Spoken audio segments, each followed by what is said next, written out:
what do we blame? Ben Shapiro blames you. If you're working double jobs, that's a you problem for picking the job that doesn't pay you a living wage. I blame the system that's designed to actually give corporate welfare and benefits to companies that actually aren't then reinvesting in the economy. As we know, business investment is down. They're reinvesting in themselves. They're buying back their stocks and their shares, and that helps their own profit. Because again, at the end of the day, companies are making decisions about their profit.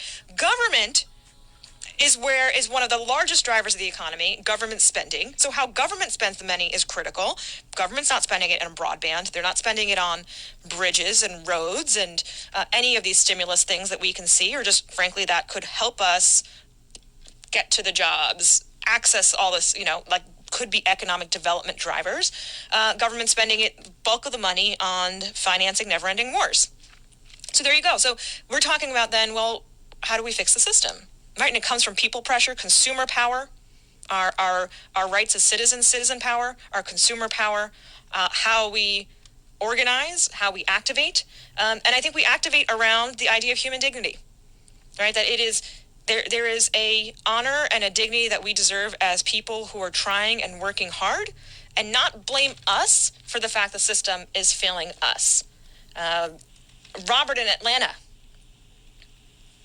Yeah, good morning. I didn't know if you'd heard about these two medical sterilization plants that we have in Smyrna and Covington and the story that's going on.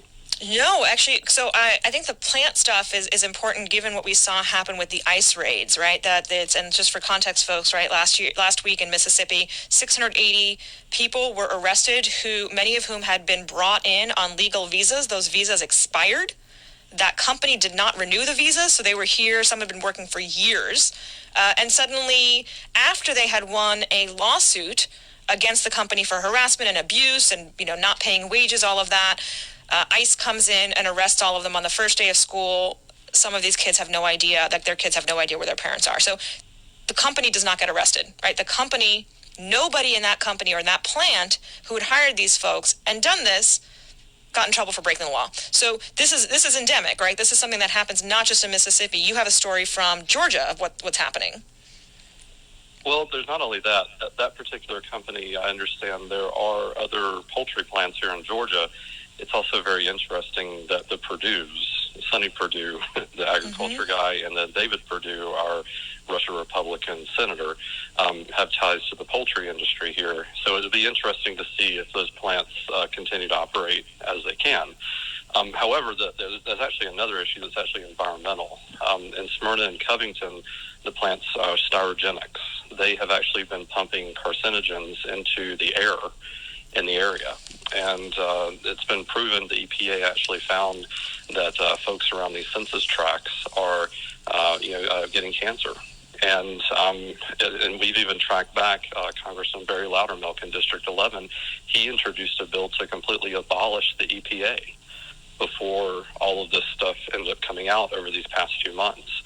While all of this other BS is going on, people tweeting, people, oh my God, he said these.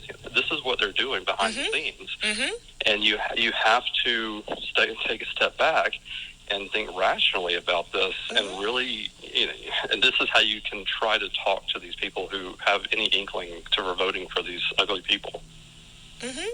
Well, I think that's we're not going to convince the people who are in love with Donald Trump right now, right? Because he's tapped into something in their core, in their heart, soul, mind, whatever, that has allowed them to work and function throughout the day, right?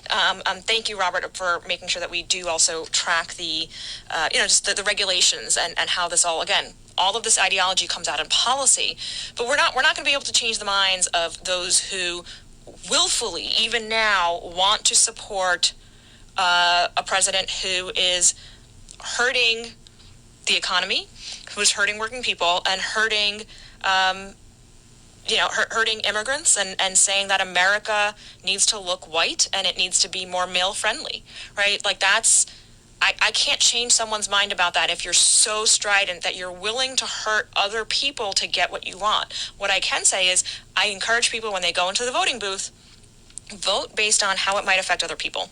Don't only be selfish, because we're all in this together. Again, I talked about the social contract.